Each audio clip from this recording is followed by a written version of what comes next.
You know, there are some people that bóyá ká sọ pé wọ́n faṣọjú wọn lẹ́nu kékeré àbí bóyá ẹnu wọn ò bò like kò sí nǹkan tí ò lè sọ fún yàn, kò sí nǹkan tí ò lè sọ fún yàn. In fact kó lálàá pé ẹnìkan ó fẹ́ ṣàwọn ládàá tó bá jí á tún sọ fẹ́ nìyẹn pé àmọ́ orí ẹ pé ó fẹ́ ṣàmì ládàá lójú oorun. Exactly. There are people like that. so there are some people like that, and that happens in marriage too. There are some things you should keep to yourself or to within the family, but there are some people on faṣọjú wọn lẹ́nu kékeré wọ́n tún sọ síta pé kíní báyìí ìbáná ni ẹ ṣe bí and this thing I'm saying there, I experienced it with some of my relatives too. That if anything happen within their family, all the family will know. I will just hear from someone. I will be like, tó máa ń ṣe ni tó máa ń sọ gbogbo nǹkan tó máa ń ṣẹlẹ̀ ní family fún gbogbo. As in, I'm talking about something that happened in the nuclear family. Then it will now carry to the extended family. Ẹ̀gbọ́n ìyá àbúrò bàbá gbogbo wọn ló máa gbọ́ ṣóògùn láyé ni. Àwọn fàṣọjú yín lẹ́nu kékeré ni. Kò mọ láìda. And me personally, I'm the kind of person that I hate. Despite that I'm an extrovert, like I hate when you are talking rubbish. I'll just look at it like, lọ́pọlọ rárá o. So what we want to talk about today is let me just coin it another word. We are talking about the losing of mouth when you are in a marriage or you are in a relationship. Yes, marriage or in relationship. When your mouth is too loose, or is it even is it right or is it right for you to have a loose mouth, or is it good for you to have a loose mouth? What are the things you should have loose mouth to, and what are the things you should put padlock in your mouth and lock it up? Because you know Yoruba people say and tó bá mọ bó ṣe ń béèrè ọ̀nà kì í sọnù. You know, so we can also say it may be good or bad, and that is why we have Mr. Shogo here on the show with us. Privacy and secrecy, are they the same? Let me start with that question. Privacy and secrecy, and is just like we are saying jokingly, and you know we are not actually joking. We are real about it, because these issues occur a lot in marriage. You hear, in fact, immediately they are married. It can even be the woman, and it can also be the man. That before you know it, the extended family will hear one thing or the other about issues that is happening in the home. So, what can we call it? How can we differentiate between the word privacy in marriage and secrecy? Thank you, the host. We talk about the question is, what's the difference between privacy and secrecy in relationship? We all know that we have our private lives. Every one of us, we have gotten experience, we have gotten an event that is best known to us. We call it private. But in the other word, when you are talking about secrecy, those things that you have passed through, those experiences you have gathered, you might decide not to lose it. You might decide to keep it to yourself. That is when secrecy comes in. Secrecy is an art of what? Of keeping information to yourself. So it is possible for you to keep information. And when you are talking about information, when you are talking about privacy or secrecy, we cannot but to talk about communication. We know that whether we like it or not, communication is as old as man itself. Yeah. Even God, in the Bible, Genesis 1:26, God was calling the Trinity, he was calling come, let us make man in our own image. You will see that even our God communicates to us through channels in one way or the other. So, talking is not a sin, and it will never be one, because in as much we pray to God for one thing or the other. But here today we are talking about how should we, or how do we control our talks. That is what brought us about the word privacy, secrecy in relationship. Thank you. Okay. Okay, that's good. I love that part of that God called the Trinity. Ó pè wọ́n pé ẹ wá ń bí báyìí mo lè rìn káàkiri lọ ẹ wá ń bí báyìí. We have our pidgin Bible. In our pidgin Bible, they put it in the story form. So God just come there and say, "Where now they go? Come here, Jari." All right. So now let's go back to the I will ask the question of, okay, can you explain what is meant by marriage or the marital life? When they say marital life, can you just let us know about that first? Then we now go into where we have to shut our mouth and where we are not shutting our mouth. Thank you, sir. When you are talking about marriage is a very deep thing. And when you are talking about marriage, naturally we talk about merging two things together. In the normal sense, in the normal life, when you are talking about 1 + 1, people will say it's 2. Yeah.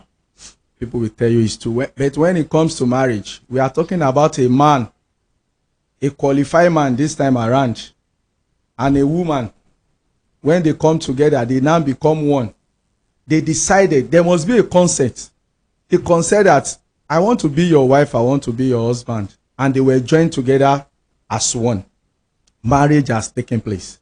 So, and in marriage, we have a lot of reasons for being together.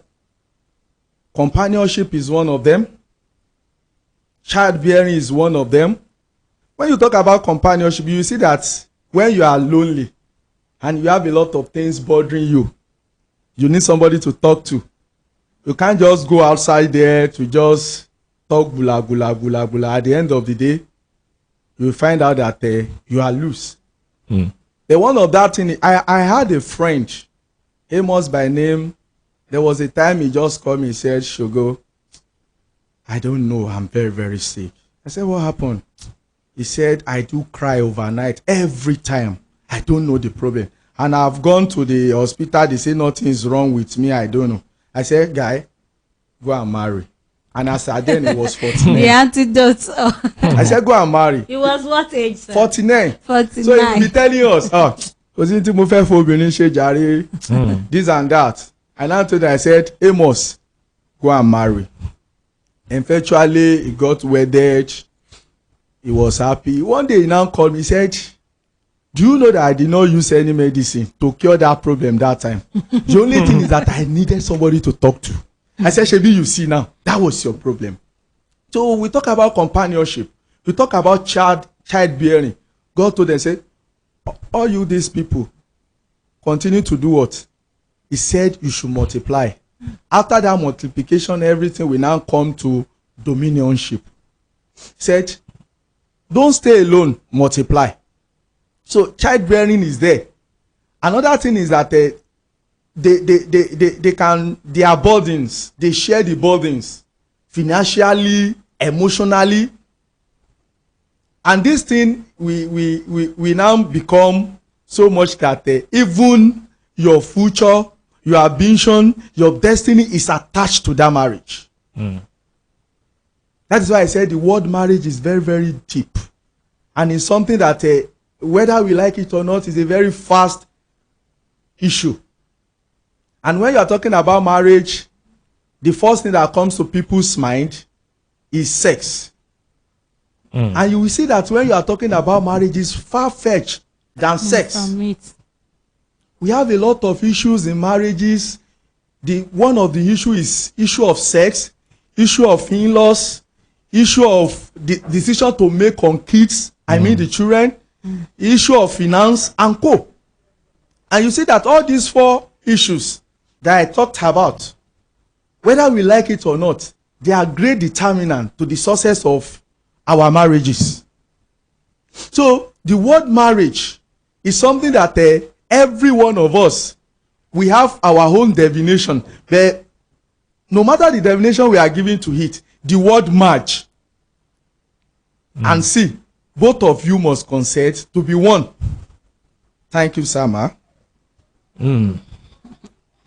That's powerful. Because the normal thing is when you talk about marriage, the first thing that comes in mind is sex.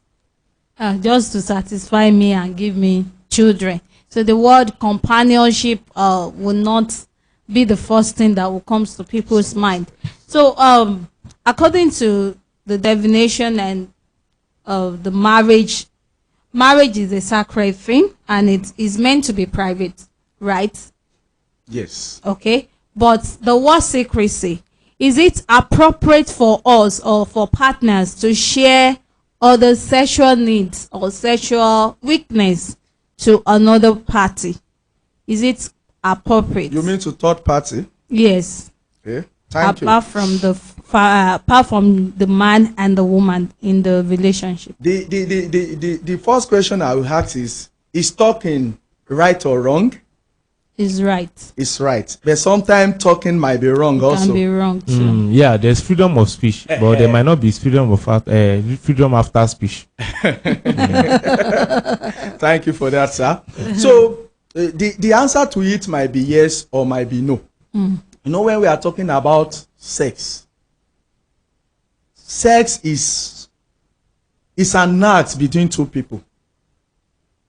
It is this day we hear of threesome, we hear of foursome, but the sacred part of it is that the sex is an act, a concept between two people. And when you are talking about talking, whether talking is right or not, we have our reasons for talking. Sometimes they might be our worry, they might be maybe we are struggling with one thing or the other, maybe we are frustrated, maybe our fears, maybe we have doubt or we lack information. So from there we need to talk. And this time around when we are not talking, we are dying. And believe it, leave it, or you believe it, when you don't talk, you will be dying. But the question is, how do you manage your talk?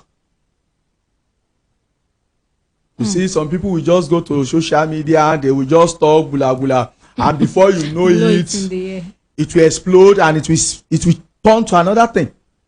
So when we are talking about sexual privacy and secrecy to third party, it is wrong and it is right. When I say it is right, that means when we know how to manage it well. Whether we like it or not, it is a simple thing, and it's just a bitter truth that we all have our friends before we get wedded. Sure. We have our parts, we have our hectares, we have people that at least we confide in. Sometimes it might be an elderly person, it might be your peer, it might be maybe a schoolmate, it might be a church member. It can be a sibling. It can even be a sibling. You just look at it that anything I tell this person, no, I should be able to get something, good answer, or I should be able to at least be relieved. And sometimes our partners might not be in the right position to give us answer. But whether we like it or not, when it comes to sex, the first person to discuss issue with is our partner. Right. But the issue is this: when you are starting a new relationship and you have not built up trust in that person, you might not be able to open up the way you want. So our first gist partner should be our spouse. When something bothers you, you go to them, you talk it out, and you feel relief. But sometimes we have partners that don't know how to handle issue, that don't even have time. And sometimes you might not even trust them, maybe emotionally or so-called.